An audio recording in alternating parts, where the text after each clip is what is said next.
अस्सलाम वालेकुम फ्रेंड्स, आप देख रहे हैं हमारा यूट्यूब चैनल अलमक्का टेक एंड बिजनेस। अब दुनिया भर से हमारे तमाम व्यूवर्स को मिडनाइट मार्केट अपडेट में बहुत बहुत वार्म वेलकम। तो दोस्तों, आज था सीपीआई रिपोर्ट का दिन और पिछले 2 दिनों की इंतहाई अनथक स्ट्रगल के बाद आज जाकर दोस्तों मार्केट में ये डाटा आता है और इस डाटा के आते ही मार्केट जो है वो बुलिश मोमेंटम क्रिएट करने में कामयाब हो जाती है। ऐसा दोस्तों क्या हुआ जिसने इस मार्केट को आज एक नया मोमेंटम बख्शा है? आज आप बहुत अच्छे से जानते हैं कि फ्राइडे मिडनाइट को क्लोजिंग हो जाएगी, जिसे क्लोज होने में अभी 3 से 3.5 घंटे बाकी हैं। यानी कि इस 3 से 3.5 घंटे में बीटीसी की यहाँ पर जो क्लोजिंग होगी वो बहुत ही अहमियत की हामिल रहेगी, इवन के कमोडिटीज़ को लेकर भी। यानी जितनी भी यहाँ पर मार्केटें थीं, उन्हें जब इस रिपोर्ट के आने के बाद रिजल्ट मिले तो उनका एतमाद जो था वो यहाँ पर बहाल हुआ। मार्केट का मुस्तकिल मिजाजी का इशारा यहाँ पे उन्हें इस मार्केट की तरफ खींच कर लेकर के आया है। तो दोस्तों, ये तज्जिया बहुत ही अहम होगा, इसलिए कि सैटरडे संडे अब ये जो आने लगे हैं ये नॉर्मल सैटरडे संडे नहीं होंगे। पहले तो मैं आपको ये बता दूं कि जैसे ही ये रिपोर्ट मार्केट में आती है, यूएस स्टॉक मार्केट पूरी तरह यहाँ पर मुतासिर हो जाती है। इनका बड़े से बड़ा जो यूएस का शेयर है वो वक्ती तौर के लिए यहाँ पे डाउन कर जाता है और प्रेशर अचानक बढ़ जाता है। लेकिन सवाल ये था ऑडियंस की जानिब से जी के जो नंबर है 2.4, ये तो बता रहा है कि इन्फ्लेशन जो है वो स्लोली काफ़ी ज़्यादा नीचे आई है बाकायदा तौर पे। लेकिन फिर स्टॉक मार्केट क्यों यहाँ पर डाउन कर गई और एतमाद बढ़ने की बजाय गिर क्यों गया? किसका? स्टॉक मार्केट का। अब देखें, एक बात याद रखिएगा, यहाँ पे आपके समझने की भी ज़रूरत है। वो दोस्त जो वीडियो को और मेरे यहाँ पर आपसे शेयर किए गए ख़बरों के तज्जिए को अगर आप फास्ट फॉरवर्ड करेंगे तो यकीन कीजिएगा आपके लिए फिर मेरी वीडियो में कुछ नहीं रह जाता। आप सिर्फ समझेंगे इतना कि जी बस हमने मार्केट ओपन की थी, वीडियो ओपन की, यूट्यूब पर गए और आपने टोकन्स की जो सपोर्ट एंड रेजिस्टेंस देखी। लेकिन इसका ताल्लुक सपोर्ट एंड रेजिस्टेंस से ज़्यादा मार्केटों को समझने का है। देखिएगा, इस 2.4 जो फिगर आई वो तो वाकई ही ये बताती है कि इन्फ्लेशन कम हुई, लेकिन साथ इस रिपोर्ट के एक ऐसा पॉइंट था जिसने मार्केट को बुलिश करने पे मजबूर कर दिया, और वो ये था कि पिछले 10 साल की तारीख में पहली बार यूएस ट्रेजरी बॉन्ड्स की जो रफ्तार थी सेल होने की वो कम हो गई है। अब ज़रा आपको पता होना चाहिए कि कोई भी मुल्क हो उसके ट्रेजरी बॉन्ड की कितनी वैल्यू होती है। यानी कि दुनिया एक टाइम पे यूएस का जो ट्रेजरी बॉन्ड है उसे अपने पास रख के एतमाद महसूस करती थी, लेकिन इसकी जो जोक दर जोक वापसी हुई है। यानी कि लोगों ने अलोंग साइड इसकी कॉस्ट को समझते हुए जो कि है सेट असाइड कर दिया। ये इसके लिए एक बुरी खबर बन के साबित हुई। और अगर हम बात करें रहने की, घर के किरायों की, तो उनके अंदर कहीं स्टेबिलिटी देखने को मिली, खाने पीने की चीज़ों में थोड़ी सी कमी हुई। लेकिन जैसे कि 5 दिन पहले एक रिपोर्ट आपके साथ शेयर की गई थी और उसमें बताया गया था कि इकॉनमी जो छुट्टियां गुजरी हैं दिसंबर की, उसके अंदर बहुत स्लो दिखाई दी। यानी कि लोग घरों से निकले, घूमे फिरे, लेकिन अखराजात में कमी देखने को मिली। यानी कि जिसे हम सिंपल लैंग्वेज में कहेंगे कि लोग खर्च करने से कतराने लग गए हैं। बाज़ारों की जो सेल थी, जो मार्केटों की सेल थी, वो कम देखी गई। तो जब मार्केटों की सेल कम होगी तो इकॉनमी में जो रिकवरी लेवल होगा वो भी स्लो हो जाएगा। तो लिहाजा दोस्तों, यूएस ट्रेजरी बॉन्ड को यहाँ पर लोएस्ट जो कि है 10 साला एक झटका लगा है। आप बाकायदा पढ़ सकते हैं, 10-year treasury yield slipped hitting their lowest intraday level since earlier December. ले दोस्तों, ये वो पॉइंट था जिसने मार्केट की तरफ आने के लिए लोगों को मजबूर किया। और अब इस वक्त आपके सामने कमोडिटीज़, ठीक है, और क्रिप्टो मार्केट को एक सहारा मिल रहा है। तो लिहाजा आज का हमारा बीटीसी, इथेरियम और XAUT का तजिया बड़ा ही अहम होगा। तो दोस्तों, बढ़ते हैं मार्केट की तरफ। दोस्तों, सीपीआई रिपोर्ट में जो भी मेन पॉइंट्स थे वो मैंने आपके साथ शेयर कर दिए हैं, और जैसे ही ये में मौसूल हुई थी हमने फौरी तौर पे आप दोस्तों के लिए हमारे व्हाट्सएप चैनल पे इसे शेयर कर दिया था। मज़ीद कोई भी अपडेट होगी या कोई भी एमरजेंसी न्यूज़ होगी हम वो भी फ़ौरन व्हाट्सएप चैनल पे शेयर कर देंगे। अगर आप भी ये चाहते हैं कि कोई भी खबर आपकी नज़र से छूटने ना पाए, झुकने ना पाए, तो आप भी हमारा व्हाट्सएप चैनल ज्वाइन कर सकते हैं। लिंक वीडियो की डिस्क्रिप्शन में मिल जाएगा। तो दोस्तों कैपिटलाइजेशन में एक बड़ा इजाफा हुआ है which is very good sign. और अगर हम डोमिनेंस की बात करें तो वो भी 0.20% यहाँ पर अपना आप मजबूत कर रहा है। तो दोस्तों फाइनली BTC यहाँ पर अपना अब तक का सबसे बड़ा हाई लेकर के आया है 69,450 का। अभी भी यहाँ पर BTC दोस्तों यकीनन कंसोलिडेशन के साथ साथ यानी करेक्शन के साथ साथ अपर मोमेंटम रखेगा।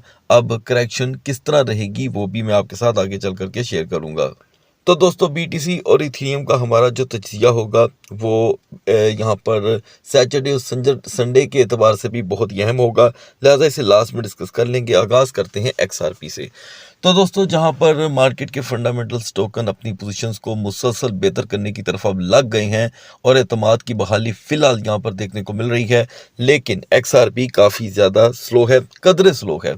1.35 से 1.42 तक की ये रेजिस्टेंस हासिल करने में अभी तक कामयाब हुआ है। मैं समझता हूँ मॉर्निंग के एतबार से हम 1.38 से लेके 1.45 के दरमियान इसकी रोटेशन देखेंगे। Now BNB। तो दोस्तों BNB की हमारी आज की जो सपोर्ट थी वो BNB ने यहाँ पर पूरी तरह यूटिलाइज की है। लो रहा 595 का, हाई रहा 618 का, और अभी भी BNB 618 से थोड़ी देर के लिए हुआ है रिजेक्ट। तो गाइस जिस तरह की रिपोर्ट आई है BNB अभी यहाँ पे अब चूकने वाला नहीं है। मैं समझता हूँ 607 से लेके इसकी 613 की इसकी सपोर्ट रहेगी और resistance will be 619 to 625। Now Solana ले दोस्तों फाइनली 80.850 की रेजिस्टेंस को यहाँ पर अबूर किया। 45 मिनट से ज़्यादा का वक्त भी कंप्लीट हुआ और अब तक हम इसमें $85 का हाई देख चुके हैं 85 का, और इसमें कोई डाउट नहीं है कि अब इस वक्त सोलाना 80 को प्रोटेक्ट करने में किसी हद तक कामयाब हुआ है। सपोज अगर हम यहाँ पर 83.80 से लेके 84.50 की यहाँ पर सपोर्ट को प्रोटेक्ट कर लेते हैं तो मॉर्निंग में सोलाना हमें 87.30 तक की रेजिस्टेंस प्रोवाइड कर सकता है। अब आते हैं दोस्तों यहाँ पर BCH की तरफ। BCH की हमारी जो आज की सपोर्ट थी वो 505 से 517 थी, यानी कि सपोर्ट एंड रेजिस्टेंस दोनों आपके साथ शेयर कर दी गई थी। तो लिहाजा दोस्तों BCH ने सबसे पहले 507 का लो दिया।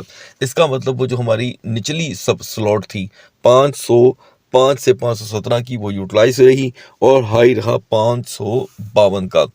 अभी के लिए दोस्तों BCH ने एक अच्छी रिकवरी शो कर दी है, लेकिन क्योंकि मार्केट पंप हो गई है तो इसका मतलब ये नहीं है कि करेक्शन नहीं आएगी। करेक्शन हर सूरत आती है। करेक्शन का मतलब होता है कि लोग अपनी अपनी टेरिटरी में प्रॉफिट टेकिंग करते हैं और साथ साथ एग्जिट भी लेते हैं। तो यहाँ पर जब भी हमने 550 को ब्रेक किया हम नॉर्मली $5 से $7 का इसमें लो देखेंगे और अपर लेवल पे 555 से 558 will be the next high. अब आते हैं दोस्तों ADA की तरफ। इस मार्केट में ADA इस वक्त बिल्कुल औने पौने दाम आपको देखने को मिल रहा है। Let's check. ओके, तो ये 0.2705 को सपोर्ट बनाएगा और रेजिस्टेंस इसकी रह सकती है यहाँ पर दोस्तों 0.2755 की, मे बी इससे थोड़ी सी हाई भी रहे। चेन लिंक की दोस्तों यहाँ पर सपोर्ट पूरी तरह कामयाब रही। चेन लिंक ने फर्स्ट ऑफ ऑल हमें 8.45 का जो लो दिया था वहाँ से इसको सपोर्ट बनाया, हाई रहा 8.90 का। अभी हम थोड़ी देर के लिए 8.90 से हुए हैं रिजेक्ट। मैं समझता हूँ मजीद 17 से 18 सेंट का लो आ सकता है और फिर नेक्स्ट इसकी मंजिल 9.10 से 9.20 तक देखी जा सकती है। नाउ जी कैश। तो दोस्तों जी कैश जिसे हम यहाँ पर 225 से 235 के दरमियान इसकी सपोर्ट एंड कंसीडर कर रहे थे, यहाँ पर जी कैश ने 230 का लो दिया, यानी कि मिडल ऑफ द टारगेट हम रहे। 230 ने अपॉर्चुनिटी दी, हाई रहा 261 का। So it's good one. यहाँ पर जी कैश में थोड़ी सी यहाँ पर आपको करेक्शन देखने को मिल सकती है, यानी कि अगर हम अगले 45 मिनट में 262 263 पे नहीं आते तो थोड़ी देर के लिए हम 255 का लो देखेंगे और morning will be the bullish for the Zcash. लेकिन इतना ज़्यादा एक्सपेक्टेशन मत रखिएगा, प्रॉफिट टेकिंग के ऊपर जोर होना चाहिए। अब आते हैं दोस्तों यहाँ पे XAUT की तरफ। हमारी XAUT की आज की सपोर्ट थी दोस्तों 4905 से लेके 4910 और मैक्स रेजिस्टेंस आपके साथ शेयर की गई थी 4960 से 4965, वो भी रिपोर्ट आने के बाद। तो XAUT ने दोस्तों जो लो दिया वो था 4917 का। थोड़ा सा ये अपने टारगेट से दूर रहा, इसमें कोई शक नहीं है, लेकिन हाई रहा दोस्तों 5011 का। So it's too much interesting. याद रखिएगा, जहां पर भी हमने वक्ती तौर के लिए भी 5005 को ब्रेक किया तो 4985 4990 का लो नॉर्मल लो रहेगा, लेकिन रिवर्सेबल होगा। और पॉजिटिव जोन में हम इसे 5017 से लेके 5025 तक देख रहे हैं। लास्ट में यहाँ पे दोस्तों मैं ऐड करना चाहूँगा टाओ को। वो तमाम दोस्त जिन्होंने टाओ में यहाँ पर स्टकनेस देखी 150 की 155 की, सारों को आज यहाँ पर टाओ में एक अच्छा हाई देखने को मिला 165 का। तो दोस्तों बात यहाँ पे ख़त्म नहीं होने वाली, इसकी सपोर्ट रहेगी यहाँ पर 157 से 160 की, ठीक है। और रेजिस्टेंस विल बी 169 तक यहाँ पर रहेगी। बीजीपी में भी दोस्तों हम कामयाब रहे, ठीक है। और बीजीपी ने यहाँ पर अब जो नई सपोर्ट बनाई है वो 2.38 की है, मैक्स रेजिस्टेंस 2.45। अब बढ़ते हैं बीटीसी और इथेरियम के कैंडल चार्ट की तरफ। तो guys now we are on the chart of BTC. सुबह जब हम बीटीसी को डिस्कस कर रहे थे तो हम 66,200 पे थे। आपको अपडेट किया गया था कि ये ऑलरेडी इसकी वीकर जोन है, लेकिन ज़रूरी होगा कि बीटीसी हर सूरत 66,500 से लेके 66,800 से अपने सेकंड ट्रेडिंग सेशन का आगाज़ करें ड्यूरिंग द सीपीआई। तो दोस्तों ऐसा ही हुआ। एक टाइम पे हमने आपको बताया था कि 68,500 तक का हम आज हाई देख सकते हैं, जो इसका स्ट्रॉन्गेस्ट लेवल रहेगा। मज़े की बात देखें और बहुत इंटरेस्टिंग बात यह है कि हमने 69,450 का हाई देखा, यानी कि हमारा जो टारगेट था हम उससे भी 10 हाथ आगे रहे। एनीवे इस वक्त हम 69,450 से रिजेक्ट हो रहे हैं। जैसे कि आप जानते हैं कि हर बड़े पंप के बाद या छोटे पंप के बाद एक कंसोलिडेशन मार्केट में देखने को मिलती है, तो वो अभी आपके सामने है।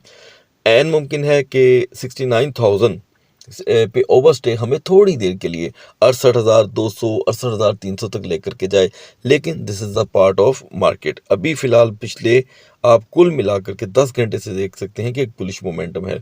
इस बुलिश मोमेंटम के लिए ज़रूरी है, यानी कि फ्राइडे मिडनाइट के अकॉर्डिंग, कि आज मार्केट 69,500 पे क्लोजिंग दे, जो मार्केट को कल सुबह जो कि है एक अच्छा पुश दे सकती है। तो दोस्तों यहाँ पर वक्त है मार्केट को समझने का रिपोर्टों के अकॉर्डिंग। हेल्पफुल टोकन यहाँ पे रहेंगे एडीए, डोज, यूनिस्वैप। बहुत मुद्दत बाद यहाँ पे यूनिस्वैप इसलिए आया है कि उसमें वॉल्यूम आने के बहुत ज़्यादा चांसेस हैं। तो बढ़ते हैं इथेरियम के कैंडल चार्ट की तरफ।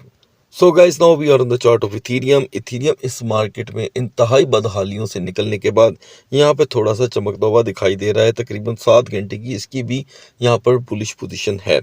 1937 पे ये था दोस्तों, 1937 पे जब सुबह हम इसको डिस्कस कर रहे थे। आपको अपडेट किया गया था कि 1955 से लेके 1965 के दरमियान अगर रेजिस्टेंस मिलेगी तो इथेरियम आगे बढ़ेगा, नहीं तो ये ज़्यादा से ज़्यादा 2000 का हाई लगा के रिवर्स हो जाएगा। लेकिन दोस्तों यहाँ पर रिपोर्ट जो कि मार्केट के हक में रही और हमने 2000 का टारगेट भी यहाँ पर अचीव किया और हम 2072 का हाई देख चुके हैं। अभी एग्जैक्टली हम यहाँ पर भी इसका रिवर्सल देख रहे हैं बीटीसी की तरह। तो 2050 इस वक्त इथेरियम की सपोर्ट है, जिसके ब्रेक होने पे हम 2025 2028 का एक नॉर्मल लो देख सकते हैं। मॉर्निंग के पंप के लिए ज़रूरी है कि 2075 और 2078 पे अगर 15 मिनट की भी आपको रेजिस्टेंस मिल गई तो हम 2120 से 2145 का हाई देख सकते हैं, which is a good sign for the Ethereum lovers. Anyway helpful token रहेगा यहाँ पर दोस्तों बीजीपी, उसके बाद जी कैश और बीसीएच। सो गाइस सुबह तक अल्लाह हाफिज़।